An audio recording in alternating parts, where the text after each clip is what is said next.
Hi all, welcome to my channel Success Mantra for IELTS. I hope you all are doing great. మీ అందరూ కూడా చాలా బాగున్నారని నేను అనుకుంటున్నాను. ఎవరైతే నా వీడియోస్ కానీ నా ఛానల్ కానీ ఫస్ట్ టైం చూస్తున్నట్టయితే make sure you subscribe to my channel and also don't forget to hit the bell icon. ఎందుకంటే నేను ఏదైతే కొత్త వీడియోస్ అప్లోడ్ చేస్తానో మీ వరకు అప్డేట్స్ వస్తాయి కాబట్టి.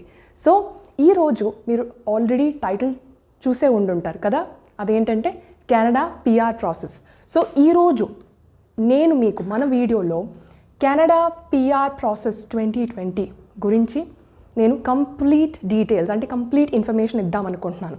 సో కంప్లీట్ డీటెయిల్స్ ఇచ్చే ముందు నేను మీకు గుడ్ న్యూస్ షేర్ చేయబోతున్నాను. అదేంటంటే మన కెనడా ఇమిగ్రేషన్ మినిస్టర్ ఏం చెప్పారంటే మార్కో గారు, he is inviting immigrants still, ఇంకా కూడా కోవిడ్-19 ఉన్న ఈ వైరస్ పాండమిక్ ఉన్నా సరే ఇంకా కూడా ఇమిగ్రెంట్స్ని వెల్కమ్ చేస్తారంట. ఎందుకంటే వాళ్ళ ఎకనామిక్ గ్రోత్ని పెంచుకోవడానికి. ఇప్పుడు ఆల్రెడీ మీకు తెలుసు ఎకానమీ అనేది డిక్లైన్ అయిపోయింది. సో అందుకని వాళ్ళ ఎకానమీ పెంచుకోవడానికంట ఇంకా ఇమిగ్రెంట్స్ని వెల్కమ్ చేస్తున్నారు. సో అది గుడ్ న్యూస్ కదా. సో గుడ్ న్యూస్ ఆల్రెడీ వినేశారు కాబట్టి ఇప్పుడు మనం కెనడా పిఆర్ ప్రాసెస్ గురించి కంప్లీట్ డీటెయిల్స్ తెలుసుకుందాం. సో ఈ వీడియోలో నేను స్టెప్ బై స్టెప్ ఇన్ఫర్మేషన్ మీకు ఇద్దామనుకుంటున్నాను and everything more in detail చాలా స్పష్టంగా నేను మీకు ఎక్స్ప్లెయిన్ చేద్దాం అనుకుంటున్నాను. ప్రతిదీ కూడా ఫీజు దగ్గర నుంచి ప్రూఫ్స్ ఏం సబ్మిట్ చేయాలి, డాక్యుమెంటేషన్ ఏం చేయాలి, వెస్కి ఏం సబ్మిట్ చేయాలి, మీ ఐఎల్స్ స్కోర్ ఎంత రావాలి, సో ఎంత వస్తాయి మీకు బెటర్ సిఆర్ఎస్ పాయింట్స్ వస్తాయి. సో ఇవన్నీ కూడా నేను మన వీడియోలో ఎక్స్ప్లెయిన్ చేసేద్దాం అనుకున్నాను. సో ఎందుకు లేట్, స్టార్ట్ చేసేద్దామా వీడియోని. So first thing is first, మనం ఫస్ట్ ఆఫ్ ఆల్ ఏంటేంటి కావాలో మనం తెలుసుకుందాం అనమాట. ఓకే, సో ఒకసారి ప్రాసెస్ స్టెప్ బై స్టెప్ చూసేద్దామా. సో ఫస్ట్ ఆఫ్ ఆల్ నేను ఏంటంటే ప్రాసెస్లో ఏంటేంటి స్టెప్స్ ఉంటాయి ఇవన్నీ ఎక్స్ప్లెయిన్ చేస్తాను. ఆ తర్వాత ఒక్కొక్కటి కూడా ఇంకా వివరించి నేను చెప్తాను. Okay, so first of all అసలు మీరు ఏంటేంటి చేయాలో స్టెప్ బై స్టెప్ ప్రొసీజర్ ఏంటో పిఆర్ ప్రాసెస్కి అది ఫస్ట్ చూసేద్దాం. ఓకే, సో ఫస్ట్ థింగ్ మీకు కావాల్సింది ఏంటంటే ఈసీఏ అనమాట. సో ఈసీఏ అంటే educational credential assessment. So educational credential assessment ఏంటంటే యాక్చువల్లీ డబ్ల్యూఎస్ అనేది ఒక కంపెనీ, ఒక ఆర్గనైజేషన్ అనమాట. ఆ సంస్థకి మీరు మీ ఎడ్యుకేషనల్ క్వాలిఫికేషన్స్ అన్నీ కూడా అంటే స్కాన్ చేసి కాపీ మీరు పంపించాలన్నమాట. సో అసెస్మెంట్కి. ఓకే, సో ఇవన్నీ కూడా డబ్ల్యూఈఎస్ చేస్తుంది, దాన్ని వెస్ అంటారు. సో అది మీ ఎడ్యుకేషన్ క్వాలిఫికేషన్ ఇదంతా కూడా అసెస్ చేస్తుంది అనమాట. సో ఫస్ట్ థింగ్ తర్వాత next thing very important thing. ఎందుకు వెరీ ఇంపార్టెంట్ థింగ్ అంటున్నానంటే ఐఎల్స్ స్కోర్ని. ఎందుకంటే చాలామంది ఏం చేస్తారంటే ఐఎల్స్ స్కోర్ అనేది నెగ్లెక్ట్ చేస్తారు. అండ్ ఫస్ట్ ఆఫ్ ఆల్ ఎవరైతే కెనడా పిఆర్ స్టార్ట్ చేద్దాం అనుకుంటున్నారో వాళ్ళు ఏంటి చేస్తారంటే ఫస్ట్ ఆఫ్ ఆల్ కన్సల్టెన్సీని కలిసి ప్రాసెస్ ఈసీఏతో స్టార్ట్ చేస్తారనమాట. కానీ అది చాలా తప్పు. ఎందుకంటే మనం first of all IELTS score card తెచ్చుకోకపోయినా అట్లీస్ట్ ఐఎల్స్ ప్రిపరేషన్ అయినా మీరు స్టార్ట్ చేయాలి. ఐఈఎల్టీఎస్ మార్క్స్ చూస్తే యాక్చువల్లీ మీకు కావాల్సిన స్కోర్ ఏంటంటే CLB-9 అంటారు. దాన్ని ఏమంటారు యాక్చువల్లీ CLB-9 అంటారు. సో CLB-9 అంటే Canadian language bench mark. So C అంటే Canadian language bench mark. So అది ఎంత కావాలి మీకు, CLB-9 రావాలి. CLB-9 అంటే 8,777. సో ఇదంతా కూడా నేను తర్వాత వివరిస్తాను ఈ పాయింట్కి వచ్చేటప్పటికి. సో ఇది మామూలు రిక్వైర్మెంట్ కాదు. యాక్చువల్లీ 8 లిజనింగ్లో 777 రీడింగ్ రైటింగ్ స్పీకింగ్లో రావాలంటే చాలా తక్కువ స్కోర్ అయితే కాదు. ఓకే, సో ఐఎల్స్ కూడా మీరు ఇక్కడ తీసుకోవాల్సింది ఏంటంటే ఐఎల్స్ జనరల్ ట్రైనింగ్ తీసుకోవాలి. ఓకే, నాట్ అకాడమిక్ ఏంటంటే చదువుకునే వాళ్ళు. సో ఐఎల్స్ జనరల్ ఎవరైతే పిఆర్ ప్రాసెస్ అంటే పిఆర్కి అప్లై చేద్దాం అనుకుంటున్నారో, లేదు అంటే అట్లీస్ట్ వేరే ఇంకేమైనా మైగ్రేట్ అవుదాం అనుకున్నా ఏదైనా సరే ఆబ్వియస్గా వాళ్ళు జనరల్ ట్రైనింగ్ తీసుకోవాలన్నమాట. ఐఎల్స్లోనే జనరల్ ట్రైనింగ్ తీసుకోవాలి. సో ఇదంతా కూడా చాలా టైం పడుతుంది. 8,777 అంటే మీరు 1 మంత్లో ప్రిపేర్ అయిపోయి వెంటనే వచ్చేస్తుంది అంటే మటుకు అది చాలా తప్పు. చాలామంది ఇదే మైండ్తో ఉంటారు ఏంటంటే ఇంగ్లీష్ ఎగ్జామే కదా, ఆబ్వియస్లీ ఇంగ్లీష్ ప్రొఫిషియన్సీ అంటే ఎంతో కొంత మన కమ్యూనికేషన్ స్కిల్స్ ఉన్నాయి. సో ఆబ్వియస్లీ మనం 1 మంత్లోనే క్రాక్ చేసేయచ్చు. ఇన్స్టిట్యూషన్ వాటికి వెళ్ళి నేర్చుకొని ట్రై చేస్తారు. బట్ వాళ్ళ రిజల్ట్ వచ్చిన తర్వాత మటుకు ఫుల్ కొలాప్స్ అయిపోయింది. సో అందుకని మీరు ఈసీఏకి ఏజెంట్కి వెళ్ళి డబ్బులు కట్టే ముందు ఫస్ట్ ఆఫ్ ఆల్ మీరు ఐఈఎల్టీఎస్కి ప్రిపేర్ అవ్వండి అండ్ మీరు ఎంతవరకు స్కోర్ తెచ్చుకుంటారో దాంట్లో కాన్ఫిడెంట్ అవ్వండి, రైట్? సో నెక్స్ట్ స్టెప్ ఏంటంటే మనకి IELTS స్కోర్ కార్డ్ అనేది కావాలి. అండ్ థర్డ్ స్టెప్ ఏంటంటే create a profile for express entry. So CIC website ఉంటుంది. సో CIC వెబ్సైట్కి మీరు వెళ్ళి, ఇమిగ్రేషన్ వెబ్సైట్కి మీరు వెళ్ళి మీరు మీ ప్రొఫైల్ని క్రియేట్ చేసుకోవాలన్నమాట. సో ప్రొఫైల్ అంటే ఏంటి? యాక్చువల్లీ మీ వెబ్సైట్ ఏదైతే ఇమిగ్రేషన్ వెబ్సైట్, కెనడా ఇమిగ్రేషన్ వెబ్సైట్కి మీరు వెళ్తే ఆబ్వియస్గా మీకు అన్నీ కూడా స్పష్టంగా ఉంటుంది. ఎందుకంటే మీరు ఎక్స్ప్రెస్ ఎంట్రీ ఏదైతే మీరు PR ఉందో, సో అదేంటంటే ఎక్స్ప్రెస్ ఎంట్రీ ద్వారా దాన్ని ఏంటంటే స్కిల్డ్ ఇమిగ్రెంట్స్ అంటారనమాట. సో స్కిల్డ్ ఇమిగ్రెంట్స్ ఎక్స్ప్రెస్ ఎంట్రీకి మీరు అప్లై చేస్తున్నారు కాబట్టి మీరు మీ ప్రొఫైల్ని ఆ వెబ్సైట్లో క్రియేట్ చేసుకోవాలన్నమాట. అంటే మీ నేమ్, మీ ఏజ్, మీ ఎడ్యుకేషన్ డీటెయిల్స్, ఆ తర్వాత మీ వర్క్ ఎక్స్పీరియన్స్, సో ఆల్మోస్ట్ చాలా మటుకు మీ CRS పాయింట్స్, స్పౌసా, మ్యారీడా. సో ఏంటంటే యాక్చువల్లీ ఈ ప్రొఫైల్ క్రియేట్ చేసేటప్పుడు మనం మ్యారిటల్ స్టేటస్ కూడా అడుగుతారనమాట, whether you married or unmarried. ఎందుకంటే మ్యారిటల్ స్టేటస్లో మనం మ్యారీడ్ అని పెడితే మటుకు మనం కంపల్సరీగా మన మ్యారేజ్ సర్టిఫికేట్ కూడా వాళ్ళకి సబ్మిట్ చేయాలన్నమాట డాక్యుమెంటేషన్కి వచ్చేటప్పటికి. Okay, so create a profile. Make sure you go to the CIC website. CIC website link అయితే నేను డిస్క్రిప్షన్ బాక్స్లో ఇస్తాను. సో మీరు విజిట్ చేయండి and make sure you create a profile. ఎందుకంటే మీరు ప్రొఫైల్ క్రియేట్ చేయకుండా మీరు ఇవన్నీ నెక్స్ట్ స్టెప్ చేసినా అది వృధా. సో ప్రొఫైల్ అయిపోయిన తర్వాత నెక్స్ట్ స్టెప్ ఏంటంటే డాక్యుమెంటేషన్. సో డాక్యుమెంటేషన్లో ఏంటేంటి కావాలో, ఏ డాక్యుమెంట్ సబ్మిట్ చేయాలో అవన్నీ కూడా నేను ఇంకా స్పష్టంగా చెప్తాను డాక్యుమెంటేషన్ వచ్చేటప్పటికి. Okay, so the next step ఏంటంటే ప్రూఫ్ ఆఫ్ ఫండ్స్. ఫండ్స్ ఏంటంటే మీ బ్యాంక్ బ్యాలెన్స్ ఎంత ఉందో వాళ్ళకి మీరు చూపించాలన్నమాట. సో బ్యాంక్ బ్యాలెన్స్ కూడా ఎంత డబ్బులు ఉండాలో బ్యాంక్లో అవన్నీ కూడా I will explain you. And the last step and the golden mail అంటారు దీన్ని. సో నిజంగానే గోల్డెన్ మెయిల్, ఎందుకంటే ఆబ్వియస్లీ అందరూ కూడా ఫైనల్గా ఎక్స్పెక్ట్ చేసేది ఏంటంటే కెనడాకి వెళ్ళడం, కెనడాకి మైగ్రేట్ అవ్వడం. సో అది ఈ కన్ఫర్మేషన్ ద్వారా అవుతుంది అనమాట. సో ఈ కన్ఫర్మేషన్ ఎప్పుడవుతుంది అంటే ఇవన్నీ అయిపోయిన తర్వాత లాస్ట్లో మీకు COPR అంటే కన్ఫర్మేషన్ ఆఫ్ పర్మనెంట్ రెసిడెన్స్ అనమాట. సో మీకు మీ మెయిల్కి కన్ఫర్మేషన్ వస్తుంది, PRకి మీరు సెలెక్ట్ అయ్యారు అండ్ మీరు లక్కీ డ్రాలో సెలెక్ట్ అయిపోయారని, రైట్? సో ఆ తర్వాత మీరు లాస్ట్ స్టెప్గా ఏం చేయాలంటే మీ పాస్పోర్ట్ని సబ్మిట్ చేయాలి. సో దట్ వీసా స్టాంపింగ్ కోసం అనమాట. వీసా అనేది స్టాంప్ అవ్వాలి కదా పాస్పోర్ట్లోనే. సో వీసా స్టాంపింగ్ కోసం మీరు మీ పాస్పోర్ట్ని పంపిస్తారు. అదొక 30 days తీసుకుంటుంది టైం. అంటే 30 days మీకు డ్యూరేషన్ ఇస్తారు టైమ్. సో ఆ టైంలో మీరు ఏదైనా పంపించి మీరు వీసా స్టాంపింగ్ చేసుకోవచ్చు. ఓకే, సో ఇవి అన్నీ కూడా స్టెప్స్ వరుసగా చూశారు కాబట్టి ఒక్కొక్కటి కూడా నేను ఇంకా స్పష్టంగా ఎక్స్ప్లెయిన్ చేస్తాను. ఒక్కొక్కటి కూడా తీసుకొని అసలు మీరు ఏం చేయాలి ఏంటని. ఫస్ట్ ఆఫ్ ఆల్ నేను IELTS స్కోర్తో ఎక్స్ప్లెయిన్ చేస్తాను. Okay, so let's start with the IELTS score. Right, first IELTS స్కోర్కి వచ్చేద్దాం. సో IELTS స్కోర్కి వస్తే మీకు రావలసిన స్కోర్ ఏంటంటే 8777 అనమాట. దాన్ని ఏమంటారంటే మ్యాజిక్ స్కోర్ అంటారు. నిజంగానే మ్యాజిక్ చేస్తుంది.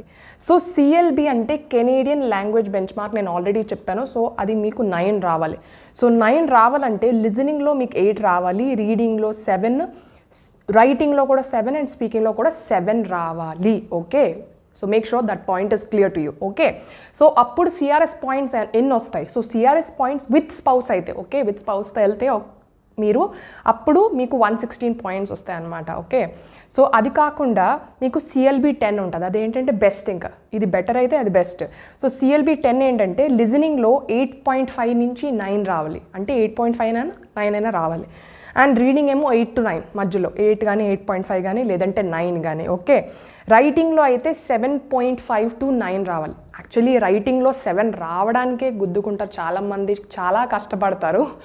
సో 7.5 నుంచి 8, 8.5, 9 వస్తే అప్పుడు అది CLB 10 కింద కన్సిడర్ చేస్తారనమాట. సో స్పీకింగ్లో కూడా అంతే 7.5 to 9 రావాలి.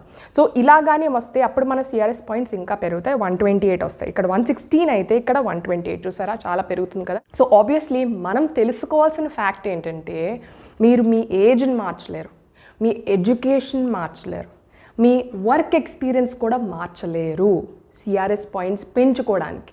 బట్ ఒక్కటే మనం మార్చుకోగలం, అదేంటంటే IELTS స్కోర్. అంతేనా కాదా? సో IELTS స్కోర్ అనేది మన చేతిలో ఉంది కాబట్టి చాలా మటుకు కష్టపడి ఎంతైనా మనం CLB 9 తెచ్చుకోవడానికి ట్రై చేయాలి. అంటే అట్లీస్ట్ 8,777 అయినా మనకి స్కోర్ రావడానికి ట్రై చేయాలి. వస్తే మటుకు కంపల్సరీగా హ్యాపీగా కూడా మీ పిఆర్ ప్రాసెస్ అనేది కన్ఫర్మ్. చాలామంది ఎక్కడైతే డ్రాప్ అయిపోతారు, అంటే ఎక్కడైతే వాళ్ళు హోప్స్ వదిలేసుకుంటారంటే మెయిన్లీ ఈ IELTS స్కోర్ రాకపోవడం వల్లేనమాట. సో మీరేం చింతించాల్సిన అవసరం లేదు. నా వీడియోస్ కానీ చూస్తే it will help you for sure to get 8,777 అనమాట. Okay, so that's it. So next step చూసేద్దాం. అదేంటంటే ECA, okay, educational credential assessment. అదేంటో కూడా చూసేద్దాం. సో నెక్స్ట్ స్టెప్ ఏంటంటే ECA అనమాట. ECA అంటే మీకు తెలుసు కదా, ఎడ్యుకేషనల్ క్రెడెన్షియల్ అసెస్మెంట్. సో దాంట్లో యాక్చువల్లీ ఏంటంటే గవర్నమెంట్ మీ ఎడ్యుకేషన్ కానీ లేదంటే మీ అకాడమిక్స్ కానీ రివ్యూ చేయదు అనమాట, అది చెక్ చేయదు. ఒక సంస్థ ఉంటుంది. సో అదేంటంటే WES అంటారు, WS. సో ఈ సంస్థ ఏం చేస్తుందంటే యాక్చువల్లీ ECAలో మీకు ఒక ఫైనల్గా ECA రిపోర్ట్, WS రిపోర్ట్ వస్తుంది అనమాట. సో దీంట్లో ఏం చేస్తారంటే మన అకాడమిక్స్ అంటే మనది ఇండియన్ డిగ్రీయా లేదు అంటే ఫారెన్ డిగ్రీయా. కొంతమంది ఆల్రెడీ వేరే దేశాల్లో చదువుతారు కదా, MS చేస్తారు. సో ఫారెన్ డిగ్రీ వాళ్ళకి ఆల్రెడీ కొంచెం పాయింట్స్ ఎంతో కొంత బెనిఫిట్ ఉంటుంది. సో లేదంటే ఇండియన్ డిగ్రీయా, సో ఇండియన్ డిగ్రీ వాళ్ళ కంట్రీకి మ్యాచ్ అవుతుందా లేదా. ఓకే, సో ఇది రివ్యూ చేస్తారు, చెక్ చేస్తారు. సో ఆబ్వియస్గా మన డిగ్రీ ఏదైతే ఉందో ఆబ్వియస్గా వాళ్ళకి మ్యాచ్ అవుతుంది. బట్ ఏదైతే ఈ ప్రాసెస్ ఏంటంటే చెక్ చేస్తారన్నమాట మన అకాడమిక్స్ అండ్ అది కాకుండా మన ఎడ్యుకేషన్ ఇవన్నీ కూడా వాళ్ళు అసెస్ చేస్తారు. ఓకే, సో ఈ WS సంస్థ అసెస్ చేస్తుంది. సో ఎంత ఫీజు తీసుకుంటుంది ఈ WS అసెస్మెంట్కి మనకి $250 to $300 తీసుకుంటారు అనమాట, కెనేడియన్ డాలర్స్. సో అదెంతంటే అప్రాక్సిమేట్లీ 13,000 to 14,000 INR. సో ఎంత అవుతుందంటే అప్రాక్సిమేట్గా మీకు 13,000 నుంచి 14,000 to 14,500 ఖర్చు అవుతుంది ఈ అసెస్మెంట్కి అనమాట. ఈ ECA ఈ రిపోర్ట్ ఫైనల్గా WS నుంచి రిపోర్ట్ రావడానికి మీకు ఇంత ఖర్చు అవుతుంది. అండ్ పాజిటివ్ థింగ్ ఏంటంటే యాక్చువల్లీ ఒక బెనిఫిట్ ఏంటంటే ఎవరైతే అక్కడ చదువుకున్న వాళ్ళు ఉంటారో ఆల్రెడీ కెనడాలో, ఎవరైతే ఆల్రెడీ స్టూడెంట్ వీసాతో ఉండి అక్కడ ఆల్రెడీ మాస్టర్స్ చేసి ఉన్నారో వాళ్ళకైతే ఇది అవసరం లేదనమాట, ఈ ECA అవసరం లేదు. ఎవరైతే ఇండియా నుంచి అప్లై చేసుకుంటున్నారో వాళ్ళకి మటుకు కంపల్సరీగా ఈ ECA అనేది కావాలన్నమాట. సో ఎవరైతే అక్కడ ఆల్రెడీ ఉండి చదువుకున్నారో వాళ్ళకైతే అస్సలు అవసరం లేదు, సో ప్రాబ్లం ఏం లేదు. బట్ ఎవరైతే ఇండియా నుంచి వెళ్తున్నారో, చాలామంది మీకు తెలుసు ఇండియా నుంచే వెళ్తారు. సో ఎవరైతే వాళ్ళు ఇండియా నుంచి వెళ్తారో వాళ్ళకి ఏంటంటే ఈ WES నుంచి రిపోర్ట్ రావాలి అండ్ దానికైతే ఇంత పే చేయాలన్నమాట. Okay, so this is all about ECAలో ఎక్కువ మీ ఇండియన్ డిగ్రీ అక్కడ సరిపోతుందా లేదా అండ్ అది కాకుండా మీ అకాడమిక్స్, మీ ఎడ్యుకేషన్ క్వాలిఫికేషన్ ఇవన్నీ కూడా చెక్ చేస్తారనమాట. ఓకే, సో నెక్స్ట్ స్టెప్కి వెళ్ళిపోదు. నెక్స్ట్ స్టెప్ ఏంటంటే ప్రొఫైల్ క్రియేట్ చేసుకోవాలి. సో ప్రొఫైల్ ఏంటంటే మీరు వెబ్సైట్కి వెళ్ళి, CIC వెబ్సైట్ ఉంటుంది. సో CIC ఈ వెబ్సైట్కి వెళ్ళి మీరు మీ ప్రొఫైల్ అనేది క్రియేట్ చేసుకోవాలన్నమాట. సో ప్రొఫైల్ క్రియేట్ చేసినప్పుడు మనం మామూలుగా ఏంటేంటి ఇవ్వాలి, సో అవన్నీ కూడా నేను ఎక్స్ప్లెయిన్ చేస్తాను ఇప్పుడు. సో మనం CIC వెబ్సైట్కి వెళ్ళిన తర్వాత మనం ఎక్స్ప్రెస్ ఎంట్రీకి అప్లై చేస్తున్నాం కాబట్టి మనం ప్రొఫైల్ క్రియేట్ చేసుకోవాలన్నమాట. సో ప్రొఫైల్ క్రియేట్ చేసుకోవడానికి మీరు ఏ డీటెయిల్స్ యాడ్ చేయాలి. సో మీ పేరు, రైట్, మీ ఏజ్, IELTS స్కోర్ అనేది ఆబ్వియస్లీ అప్పటికే వచ్చేస్తుంది. సో మీరు యాడ్ చేయాలన్నమాట. అండ్ అది కాకుండా మీ ఎడ్యుకేషనల్ క్వాలిఫికేషన్, మీ సర్టిఫికేట్స్ ఏదైతే ఉందో, ఎడ్యుకేషనల్ క్వాలిఫికేషన్ అంటే మొత్తం మీ సర్టిఫికేట్స్ అన్ని, మీ మాస్టర్, మీ PG ప్రోగ్రామ్ ఏం చేసినా సరే మీ అన్నీ కూడా ఎడ్యుకేషనల్ సర్టిఫికేట్ గ్యాదర్ చేసుకొని ఉంచుకోండి. ఎందుకంటే మీ PR ప్రాసెస్ స్టార్ట్ చేస్తున్నారు కాబట్టి. సో మేక్ షూర్ మీ సర్టిఫికేట్స్ అన్ని గ్యాదర్ చేసుకొని ఉంచుకోండి అండ్ PDF ఫైల్లో స్కాన్ చేసి ఫార్మాట్ ఉంచుకోండి అనమాట. సో ఎడ్యుకేషనల్ క్వాలిఫికేషన్స్ సబ్మిట్ చేయాలి అండ్ అది కాకుండా వర్క్ ఎక్స్పీరియన్స్. సో మీ వర్క్ ఎక్స్పీరియన్స్ కూడా మీరు సబ్మిట్ చేయాలి. సో ఈ ప్రొఫైల్ అనేది ఏదైతే ఆ ప్రొఫైల్ మీరు వెబ్సైట్కి వెళ్తే చూస్తే ఆ డీటెయిల్స్ అన్నీ కూడా మీరు ఆ వెబ్సైట్లో అనేది క్లియర్గా మెన్షన్ చేసి మీరు మీ ప్రొఫైల్ని సబ్మిట్ చేయాలన్నమాట. అంటే మీరు ఇమిగ్రేషన్ వాళ్ళకి మీ ప్రొఫైల్ని సబ్మిట్ చేస్తున్నారు. సో సబ్మిట్ చేసిన తర్వాత మీకు ఒక మెయిల్ రిసీవ్ అవుతుంది. సో అదేంటంటే ITA అనమాట. సో ITA అంటే ఇన్విటేషన్ టు అప్లై. సో మీరు అర్హతులని మీరు వాళ్ళు మీకు ఇన్విటేషన్ ఇస్తున్నారనమాట. సో అదేంటంటే ఐటీఏ, అది invitation to apply. So invitation వచ్చిన తర్వాత మీరు అప్లై చేసిన తర్వాత నెక్స్ట్ పార్ట్ ఏంటంటే డాక్యుమెంటేషన్ కూడా చాలా చాలా ఇంపార్టెంట్. ఏ డాక్యుమెంట్స్ కావాలో ఇప్పుడు నేను వివరించి మీకు చెప్తానమాట. సో వన్స్ ఐటీఏ రిసీవ్ అయిన తర్వాత అప్పుడు మనం డాక్యుమెంటేషన్ మనం చేసుకోవాలన్నమాట. సో దీనికి ముందు ఫస్ట్ ఆఫ్ ఆల్ నేను సిఆర్ఎస్ పాయింట్స్ గురించి చెప్పాలి. సో సిఆర్ఎస్ స్కోర్ అనేది చాలా వేరీ అవుతుంది. ఇదివరకు చూసుకుంటే చాలా తక్కువ పాయింట్స్, ఇప్పుడు అట్లీస్ట్ మనకి రావాల్సింది ఏంటంటే 475 to 480 ఇన్ని పాయింట్స్ అయితే రావాలి. సిఆర్ఎస్ పాయింట్స్ ఎన్ని రావాలి? 475 నుంచి 480 అనమాట. మొన్నే డ్రా తీస్తే వాళ్ళు ఏంటంటే 450 పెట్టారు cut off. So cut off ఏదైనా చూసుకోండి. సో మ్యాక్సిమం ఏదైతే కట్ ఆఫ్ అయితే 450 ప్లస్ అయితే ఉండాలి. అండ్ అది కాకుండా 475 to 480 పాయింట్స్ ఉంటే మటుకు సిఆర్ఎస్ పాయింట్స్ మనకి చాలా బెనిఫిట్, మన ప్రొఫైల్ వెంటనే పిక్ అవుతుంది అనమాట. సో ఈ సిఆర్ఎస్ పాయింట్స్ కట్ ఆఫ్ చూసుకొని వాళ్ళు మీకు ఐటీఏ ఇస్తారు. ఐటీఏ ఏంటంటే invitation to apply. So invitation to apply, invitation వచ్చేసిన తర్వాత మీరు చేయాల్సింది ఏంటంటే డాక్యుమెంటేషన్. సో డాక్యుమెంటేషన్ అనేది వాళ్ళకి సబ్మిట్ చేయాలి. ఆ డాక్యుమెంటేషన్ మీరు ఏదైతే సబ్మిట్ చేయాలో ఆ డ్యూరేషన్ మీకు ఎంత ఇస్తారంటే 2 months ఇస్తారంటే 60 days వాళ్ళు టైం ఇస్తారనమాట. మనం ఏదైతే డాక్యుమెంట్స్ మనం సబ్మిట్ చేయాలో. సో ఏమేమి డాక్యుమెంట్స్ సబ్మిట్ చేయాలో ఏంటో మనం ఒకసారి చూసేద్దాం. సో డాక్యుమెంట్స్ ఏమేమి సబ్మిట్ చేయాలో చూసేద్దామా? మీకు టైం ఆల్రెడీ తెలుసు కదా, 60 days ఇస్తారు సబ్మిట్ చేయడానికి. సో ఫస్ట్ థింగ్ ఏంటంటే మన ఈసీఏ. సో ఈసీఏ అనేది ఈ ఎడ్యుకేషనల్ క్రెడెన్షియల్ అసెస్మెంట్ అనేది మనం సబ్మిట్ చేయాలి. అదొక డాక్యుమెంట్. దాని తర్వాత ఎడ్యుకేషన్ సర్టిఫికేట్స్, ఏవైతే ఎడ్యుకేషన్ సర్టిఫికేట్స్ ఉన్నాయో నేను ఆల్రెడీ ఎక్స్ప్లెయిన్ చేశాను. సో అవన్నీ కూడా మీరు సబ్మిట్ చేయాలన్నమాట డాక్యుమెంటేషన్లో. తర్వాత పాస్పోర్ట్. సో మీ పాస్పోర్ట్ ఆల్రెడీ ఉంటుంది, వ్యాలిడ్ పాస్పోర్ట్ ఉంటుంది. అండ్ అదైతే కంపల్సరీ మైగ్రేట్ అవ్వడానికైతే. అండ్ ద నెక్స్ట్ థింగ్ ఏంటంటే passport size photo. Passport size ఫోటోకి కూడా ఒక స్పెసిఫిక్ సైజ్ అంటూ ఉంటుంది. సో ఆ సైజ్ కోసం కావాల్స్తే మీరు ఆబ్వియస్గా ఏదైనా మార్కెట్కి వెళ్ళి ఏ షాప్కి వెళ్ళినా అదే కెనడా పిఆర్కి అప్లై చేస్తున్నాం, సో పాస్పోర్ట్ సైజ్ ఫోటో ఇవ్వండి అంటే వాళ్ళకి ఆల్రెడీ ఆ స్పెసిఫికేషన్స్ తెలుసు.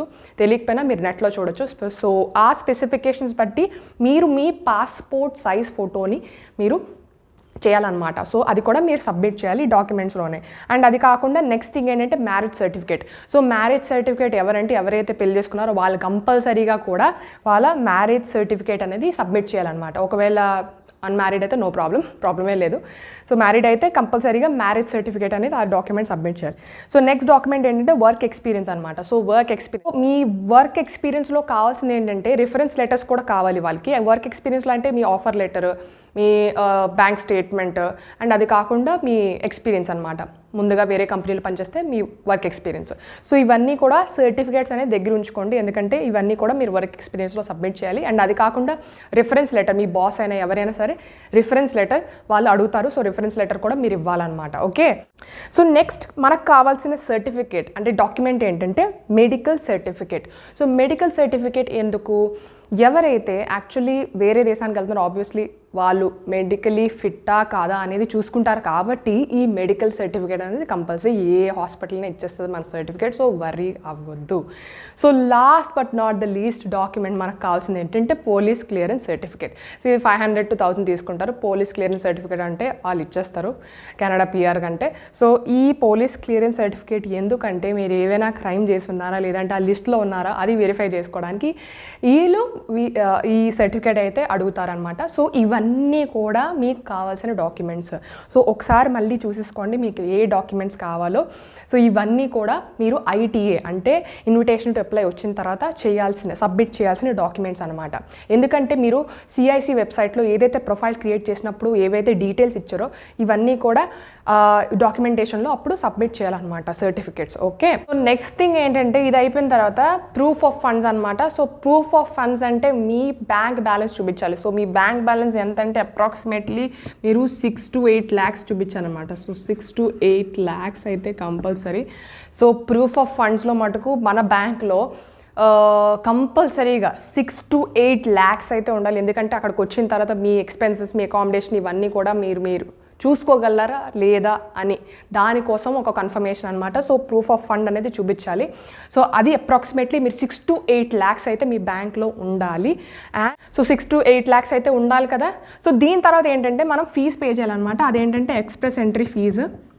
సో ఎక్స్ప్రెస్ ఎంట్రీ ఫీజ్ అయితే పే చేయాలి. సో ఈ ఎక్స్ప్రెస్ ఎంట్రీ ఫీజ్ ఎంతంటే పర్ పర్సన్కి, అంటే మనం ఎన్ని మంది అయితే వెళ్తున్నామో పర్ పర్సన్కి అయితే మీరు $1,040 to $1,050 ఉంటాయి. సో పర్ పర్సన్ అనమాట, చూసుకోండి ఇదైతే ఫీజు. సో మనం నెక్స్ట్ పే చేయాల్సింది ఏంటంటే ఎక్స్ప్రెస్ ఎంట్రీ ఫీజ్ అనమాట. సో వీసాకి ఫీజ్ పే చేయాలి. అదెంతంటే $1,050 పర్ పర్సన్, అప్రాక్సిమేట్లీ 56,000 వీసాకి మనం పే చేయాలి. అండ్ అది కాకుండా ప్రూఫ్ ఆఫ్ ఫండ్స్ అయితే 6 to 8 lakhs అయితే ఖచ్చితంగా బ్యాంక్లో ఉండాలి. సో బ్యాంక్ బ్యాలెన్స్ ఉండాలి. సో ఇది అయిపోయిన తర్వాత నెక్స్ట్ అండ్ లాస్ట్ స్టెప్ ఏంటంటే మీకు ఒక కన్ఫర్మేషన్ మెయిల్ వస్తుంది. అదేంటంటే COPR అనమాట. సో COPR అంటే కన్ఫర్మేషన్ ఆఫ్ పర్మనెంట్ రెసిడెన్స్ అనమాట. So confirmation of permanent residence mail వస్తుంది. సో ఆ మెయిల్ వచ్చిన తర్వాత ఇంకా మీరు వెళ్ళిపోవచ్చు అనమాట, మైగ్రేట్ అయిపోవచ్చు మీ ఏంటిది డ్రీమ్ కంట్రీ అనమాట. అంతే కదా, అందరూ కూడా డ్రీమ్ చేస్తున్నారు కాబట్టి ఆ కంట్రీకి వెళ్ళాలనుకుంటున్నారు కాబట్టి. సో ఆబ్వియస్గా మీరు ఈ కన్ఫర్మేషన్ మెయిల్ వచ్చేసిన తర్వాత మీరు మీ వీసా ఇస్తారు. సో వీసా కాదు, మీరు మీ వీసా స్టాంపింగ్ చేయించుకోవాలి. సో వీసా స్టాంపింగ్ కోసం పాస్పోర్ట్ అయితే మీరు ఇవ్వాలి కాబట్టి పాస్పోర్ట్ కోసం మీకు 30 days వాళ్ళు టైం ఇస్తారు. సో 30 daysలో పాస్పోర్ట్ ఇచ్చేస్తే వాళ్ళు వీసా స్టాంపింగ్ చేసి ఇచ్చేస్తారు. సో మీరు వెళ్ళిపోవచ్చు అనమాట కెనడాకి. ఓకే, సో ఇదంతా ప్రాసెస్ ఆల్రెడీ నేను మీకు ఎక్స్ప్లెయిన్ చేశాను కాబట్టి ఏదైనా మీకు డౌట్ ఉంటే మేక్ షూర్ కమెంట్స్లో అయితే కమెంట్ చేయండి. షూర్గా మీ డౌట్స్ అయితే క్లారిఫై చేస్తాను. అండ్ అది కాకుండా నేను ఫ్యూచర్లో కూడా ఇమిగ్రేషన్ కన్సల్టెంట్స్తోని, అండ్ అది కాకుండా అక్కడ ఆల్రెడీ PR ప్రాసెస్ అయిపోయి సిటిజన్షిప్ వచ్చిన వాళ్ళని కూడా నేను మీతో లైవ్ చాట్ చేయిస్తాను. సో మీరు ఇంట్రెస్టెడ్ అయితే make sure you comment. So అలాంటి వీడియోస్ మీకు కావాలనుకుంటే మేక్ షూర్ కమెంట్. సో కమెంట్స్లో మీరు చెప్పండి, అడగండి, షూర్గా నేను దాని మీద వీడియోస్ చేస్తాను. అండ్ అది కాకుండా ఆస్ట్రేలియా PR కూడా నేను ఎక్స్ప్లెయిన్ చేస్తాను. అండ్ సో ఇవన్నీ కూడా మీరు చూస్తారు కాబట్టి ఒకవేళ మీకు వీడియో నచ్చినట్టయితే make sure you like, share and subscribe. And also don't forget to hit the bell icon. Okay, bye guys.